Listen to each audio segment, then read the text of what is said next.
अस्सलाम वालेकुम। मुझे कैसे हैं सब लोग? होप सो सब ठीक होंगे। आज हम 9th क्लास की physics according to new syllabus chapter 1 topic देखेंगे मैथ्स की पैमाइश के अलावा उर्दू मीडियम वालों के लिए। कि आपने अगर किसी चीज़ का मैथ्स निकालना है, उसकी पैमाइश करनी है, तो उसके लिए कौन से आलात इस्तेमाल होते हैं? कहते हैं किसी जिस्म का मैथ्स मालूम करने के लिए कई किस्म के आलात इस्तेमाल किए जाते हैं। कहते हैं किसी जिस्म का मैथ्स मालूम करना है ना, तो उसके लिए बहुत सारे आलात इस्तेमाल होते हैं। लेबॉर्ट्री में आमतौर पर मैथ्स की जो पैमाइश की जाती है वो फिजिकल बैलेंस से की जाती है। अब ये फिजिकल बैलेंस होता है कि किस शक्ल का, जो लैब में इस्तेमाल किया जाता है। अच्छा, ये हमारे पास फिजिकल बैलेंस होता है जो लैब्स वगैरह में आपको नज़र भी आएगा, कॉलेज वगैरह स्कूल वगैरह के ना लेबॉर्ट्री में जो फिजिक्स लैब होती है उसमें ये पड़ा हुआ हो। इसकी मदद से आप किसी ऑब्जेक्ट का मैथ्स निकाल। रोजमर्रा में हम मैथ्स की बजाय वजन की इस्तेलाह इस्तेमाल करते हैं। कहते हैं बहुत सारी जगहों पे ना हम लोग डेली लाइफ में अपनी रोजमर्रा जिंदगी कहीं पे हम लफ्ज मैथ्स इस्तेमाल कर रहे होते हैं, कहीं पे हम मैथ्स की जगह ना लफ्ज इस्तेमाल कर रहे होते हैं वजन। हम अपनी इस रोजमर्रा लाइफ में आमतौर पर मामूली जिंदगी में अगर हम बात करें डेली बेसिस पे, तो हमें मैथ्स में और वजन में कोई फर्क नहीं लग रहा होता। लेकिन फिजिक्स में इन दोनों के मुख्तलिफ मैनी है। फिजिक्स में ना मैथ्स एक अलग चीज है, वजन एक अलग चीज है। फिजिक्स के अकॉर्डिंग क्या है, मैथ्स किसी जिस्म की मादे की मिकदार है कि किसी भी मादे की जितनी मिकदार होगी हम कहेंगे ये उस मादे के इतना उसका मैथ्स है। अगर हम बात करें वजन की, तो वजन वो फोर्स होता है जो किसी भी जिस्म को जमीन अपनी तरफ खींचती है जिस फोर्स के साथ, उस फोर्स को हम क्या नाम देते हैं? वजन। तो ये शॉर्ट क्वेश्चन मुख्तसर सवाल बन सकता है कि दोनों में फ़र्क क्या है, मैथ्स में और वजन में। किसी मादे की मिकदार को आप क्या कहते हैं? मैथ्स। और वो फोर्स जिसके साथ ज़मीन किसी भी जिस्म को अपनी तरफ खींचती है उसको क्या नाम देते हैं? वजन।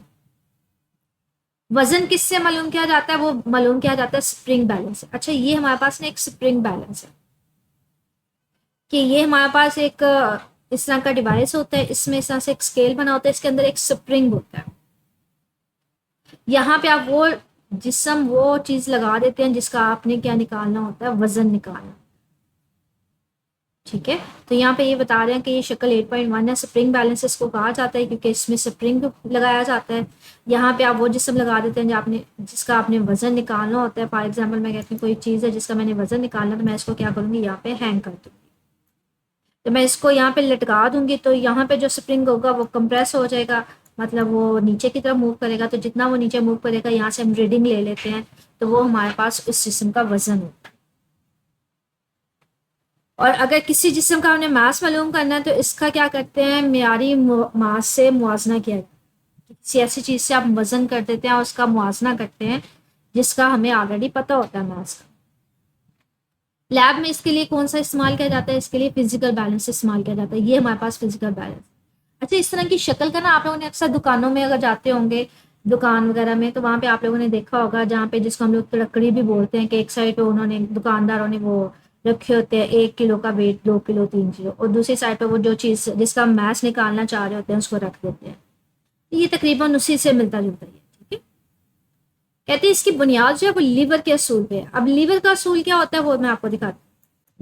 अच्छा, लिवर इस तरह का एक बोर्ड होता है जिसके एक साइड पे कोई चीज होती है। यहाँ पे जब बच्चा बैठता है तो जब वो दोनों बैलेंस हो जाता है तो हम कहते हैं वो उसका वजन है। या फिर यहाँ पे कोई और चीज रख देते हैं, जब इन दोनों का, इस ऑब्जेक्ट का और जो यहाँ पे मैं रखूंगी, दोनों का सेम वजन हो जाएगा, तो ये जो हमारे पास रॉड सी है, स्टिक सी है, वो बिल्कुल होरिजेंटल हो जाती है। ठीक है, वो दरमियान में इक्विलिब्रियम पोजिशन पे आ जाती है, सीधी हो जाती है। तो हम कहते हैं ये लिवर की सिचुएशन है। इसका प्रिंसिपल क्या है? लिवर कि जब मैं यहाँ पे दोनों पे वजन सेम होगा तो ये सीधी होगी, लेकिन अगर एक साइड पे वजन ज्यादा होगा तो ये थोड़ी सी इस तरह से हो जाएगी, तिरछी हो जाएगी, सीधी नहीं होगी।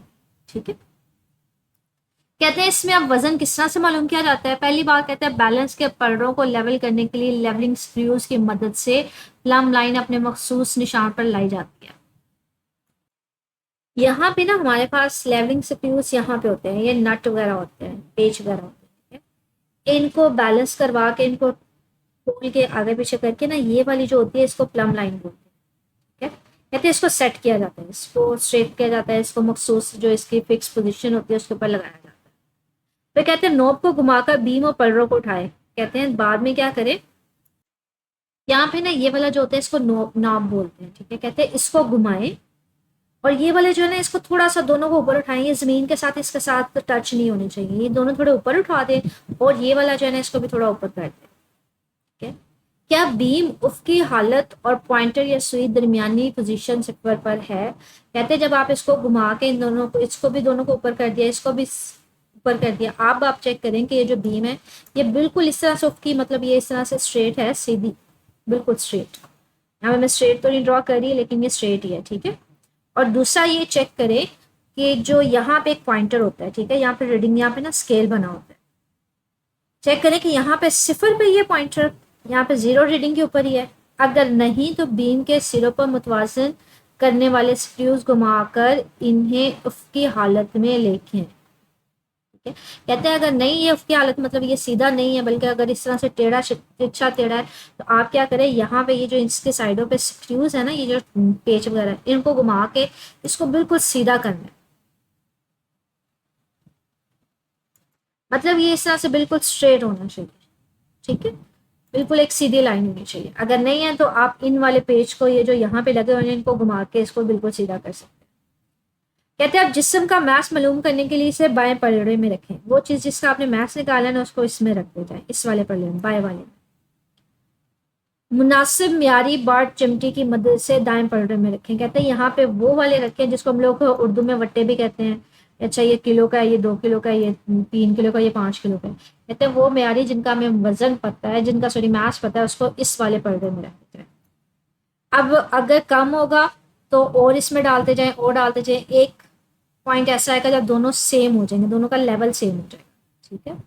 तो ये जब दोनों लेवल एक जितनी हमारे पास जमीन से एक जैसे डिस्टेंस के ऊपर होंगे तो हम कहेंगे कि अब इस जिस्म का मैस कितना है, इन सारे इस यहाँ पे जितने मैंने रखे हैं ना म्यारी बार, उनके इक्वल है, उन सबका सम करके मैं यहाँ पे इसके निकालूंगी। फॉर एग्जाम्पल मैंने यहाँ पे 3 किलो किलो के रखे हुए हैं बाट, तो इसका दोनों बैलेंस हो जाते हैं, तो मैं कहती हूँ यहाँ पे इस जिस्म का मैस कितना होगा, 3 किलो, तीनों को जमा करें, ठीक है।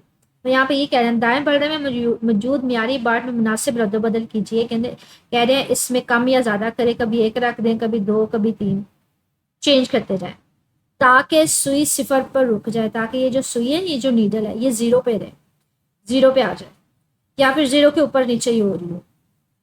फिर क्या करें, यहाँ पे जितने आपने बाट रखे थे, मतलब मैंने किलो का 3-4 पीसेस रख दिए, तो सबको जमा कर लें, 1 किलो + 2 + 3, तो सबको जमा करके आपके पास इस जिस्म का मैस आ जाए, ठीक है। तो यह किसी जिस्म का मैस कैसे मालूम। इसमें अगर फिर भी आपको कोई पॉइंट समझ नहीं आई तो मुझे मेरे से कमेंट सेक्शन में पूछ लीजिएगा। ओके।